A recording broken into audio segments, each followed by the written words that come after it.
आदि शक्ति मुक्ता बाई की जय. बलवान इंद्रिय ग्राम विद्वान समपी कर्षती. इंद्रियांचा समूह एवढा बलवान असतो की तो विद्वानाला सुद्धा फसवतो. यावर कथा. व्यास जेमिनी.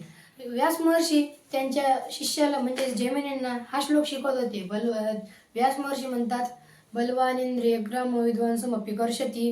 मग हे जेमिनी यावर उत्तर देतात की गुरुजी, हा श्लोक तुम्ही चुकीचा करताय. विद्वानाला कसं काय इंद्रिय बसू शकतात? मोपी नाही पाहिजे की नापी पाहिजे. मग व्यास महर्षी म्हणतात, नाही, इंद्रिय खूप बलवान असतात. मग यावर त्यांचा खूप वेळ संवाद चालतो आणि मग व्यास महर्षींना वाटते यांना हा धडा शिकवलाच पाहिजे की बलवान इंद्रिय ग्राम विद्वान समपी कर्षती आहे, नापी नाही. तर मग त्यासाठी व्यास महर्षी म्हणतात, जा, आजचा पाठ झाला, आपण हे उद्या शिकू. पण तरी जेमिनी म्हणतात, नाही गुरुजी, ते नापी करता बरं, नाही तर ऐकणार नाही मी, नापी करजास. ठीक आहे म्हणे, जा तू घरी जा. मग पूर्वीच्या काळात जे महर्षी लोक होते, जे ऋषी लोक होते, त्यांच्या ज्या कुटिया होत्या त्या अशा गुहेमध्ये होत्या. एक गुहा राहायची दगडाची आणि त्या गुहेला वरून एक असा छिद्र राहायचं. त्या छिद्रामधून जेव्हा रात्रीच्या वेळेस त्यांना काही अभ्यास करायचा असला तर तेव्हा चंद्रप्रकाश यायचा व पावसाळ्याच्या वेळेस ते एका पानाने किंवा लाकडाने झाकून घ्यायचे. आणि मग जेमिनी त्यांच्या कुटीत अभ्यास करत होते व पाऊस चालू होता.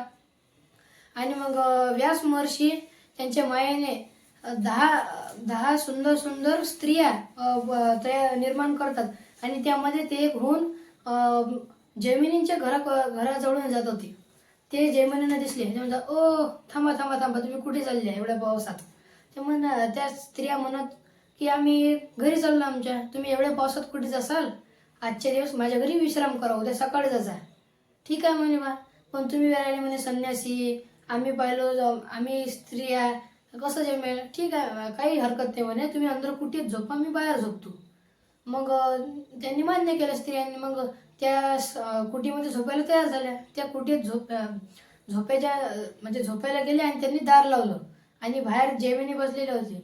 मग जेमिनीने विचारलं, अरे, आपण ज्या क्षेत्रात राहतो तिथे ब्रह्मराक्षस फिरतात, यांना आणि ती सूचना द्यायला हवी. मग त्या स्त्रियांकडे जेमिनी गेले आणि म्हणाले, ओ स्त्रिया हो, या क्षेत्रात ब्रह्मराक्षस फिरतात, ते माझा रूप घेऊ शकतात. तुम्ही ते आले की तुम्ही दरवाजा उघडू नका, ते माझ्या आवाजात सुद्धा बोलू शकतात. ठीक आहे म्हणे महाराज, आम्ही नाही उघडणार दरवाजा. मग जेमिनी परत खाली बसले तिथं आणि मग दरवाजापाशी बसल्यानंतर परत त्यांना विचार आला की आपली पुस्तक अंदरच राहिली गुहेमध्ये. मग गुहेमध्ये पुस्तक राहिली. त्यांनी परत दरवाजा खटखटवला, ओ गंगूबाई, दार उघडा. मग गंगूबाईने आवाज ऐकला, पण मग त्या दरवाजातून थोडं थोडं दिसत होतं. मग त्यामधून पाहिलं तर जेमिनी ऋषी दिसत होते. मग जेमिनी ऋषींना बघितल्याबरोबर गंगूबाईने दार उघडलं. असं दार नका उघडू, ते माझं रूप बी घेऊ शकतात आणि आवाजही घेऊ शकतात. तुम्हाला वाटते की समोर मी उभा आहे, पण तो ब्रह्मराक्षस असतो. ठीक आहे, माझं पुस्तक द्या, मी खाली बसतो. मग ते बसले आणि मग 11 वाजले, 12 वाजले आणि त्यांना तहान लागली. मग त्यांच्या लक्षात आलं की आपण आपला पाण्याचा जो तांब्या होता तो अंदर गुहेतच ठेवला.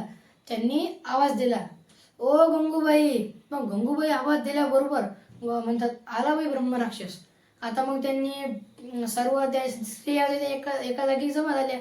तो म्हणतो, ओ गंगूबाई, दार उघडा. जाय रे म्हणते की मी कशाला दार उघडू, तू तर ब्रह्मराक्षस आहेस ना. गंगूबाई, मी जेमिनी अगं, दार उघड. नाही उघडत. मग जेमिनी असंच दार उघड असं म्हणत राहिले, पण दार उघडलं नाही. आणि मग ते खाली बसले काही वेळासाठी. मग त्यांच्या डोक्यात विचार आला, आपण आता संन्याशी झालो, पण आधी घरचे म्हणत लग्न कर, पण तेव्हा इच्छा होती. आता लग्नाची इच्छा होत आहे. आता ह्या सुद्धा लग्नाच्या वयीच्या आहेत आणि आपण लग्नाच्या वयीच्या आहे. याच्यातली आता 10 आहे, याच्यातली एक तर मान्य करेलच ना. तर त्यांना विचारू आपण. तर मग मी जसं आधी सांगितलं की त्या गुहेच्या वरून एक छिद्र होतं, त्यामधून चंद्राचा प्रकाश यायचा. तर मग ते त्यांनी सांगितलं होतं तेव्हा. तर ते त्या गुहेच्या वर चढले आणि ते छिद्रावरचं जे झाकण होतं ते काढलं आणि अंदर घुसायचा प्रयत्न केला. मग अंदरून जेवढ्याही स्त्रिया होत्या त्या काही म्हणजे कोणी दगड फेकून मारे, तर कोणी अंदरच्या भांडे फेकून मारत, कोणी जे घरामध्ये असं सुरी वरी ठेवलं असते त्यांनी पायाला टोचे देत. मग वरून तेवढ्याच व्यास महर्षी जैमिनीची शेंडी पकडतात आणि म्हणतात मपी की नापी. तर मग जैमिनी म्हणतात हो मपीच, माझं चुकलं. आणि त्यांनी व्यास महर्षींनी जैमिनीची शेंडी सोडली आणि त्यांचा जो पाय होता तो त्या छिद्रामधल्या एका खिळेला लागला आणि ते रक्त सांडलं आणि त्यावरून लिहिली गेली रक्तगीता. म्हणून बघे ते त्रिशुद्धीने चुके आणि बुद्धी होण्यासारखी ठाके, माझ्या कपाळी पिटावे लोके ते लोटेले काया. म्हणून जे भोगायचे आहे ते भोगणारच, आणि जे भोगायचे आहे तशी बुद्धीही होते. आणि माझ्या प्रारब्धात जर लोकांना काही दोष द्यायचा असेल तर ते कसे चुकेल. यावर कथा. धर्मराजाची सभा भरली होती. धर्मराजाच्या सभेचे कसे वैशिष्ट्य होते की त्या सभेमध्ये जर कोणी गेलं तर त्या सभेमध्ये ताणभूक करून त्या सभा ऐकायचं. आणि मग त्या धर्मराजाच्या सभेमध्ये सर्व देवी देवता रंकर राव सर्वजण त्या सभेमध्ये बसलेले होते. आणि मग ज्या धर्मराजाचं जे राजसिंहासन होतं त्याच्यावरची छत्रछाया होती. त्या छत्रछायेच्या वर पोपट बसलेला होता. आणि मग तो पोपटवर बसलेला होता तेवढ्यात यमराजाची एंट्री झाली, म्हणजे यमराज पधारले. आणि मग त्यांनी बघितलं. मग त्या जो पोपट होता त्याच्या इकडे पाहून असे फक्त हसतात ह ह ह. मग आता आपल्या ज्या पोपटाच्या मनात विचार आला यमदेव का बरं हसला असेल आपल्या इकडे बघून. तर मग तो त्यांच्या ज्या पक्ष्यांचा राजा तो कोण आहे गरुड. मग गरुडाकडे गेला की बा यमदेव माझ्याकडे बघून हसला. मग गरुडाला सुद्धा वाटलं काही ना काही आहे.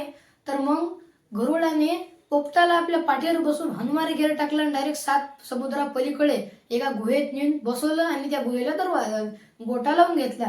आणि मग परत 7 समुद्रा पलीकडून धर्मराजाच्या सभेत येतात आणि मग यमराजाच्या समोर जाऊन हसतात ह ह ह. मग हे हसल्यावर मग यमराज परत हसते ह ह ह. मग गरुड म्हणते का हो आधी हसले आता हसले तुम्ही हसत का बरं आहे. अरे म्हणे की तो पोपट होता, मला हाच विचार आलता म्हणे की हा पोपट आता मारायचा कसा. त्याचं मरण 7 समुद्रा पलीकडे एका गुहेत माजरीच्या आतून होतं आणि आता तू ते काम सोपं करून टाकलं. आणि मग हे ऐकता बरोबरच गरुड एकदम हनुमानगिरी टाकून 7 समुद्रा पलीकडे जाऊन ती गुहा उघडून बघते. तिथं फक्त पोपटाचे हाडकं सापडलं. म्हणजे काय, जे भोगायचं आहे ते भोगायला मिळेलच आपल्याला. आणि जसं होणार आहे तशी बुद्धी होते. आणि जर त्याच्या प्रारब्धात काही दोष असतील तर ते कसे चुकतील. आदी शक्ती मुक्ता बाई की जय.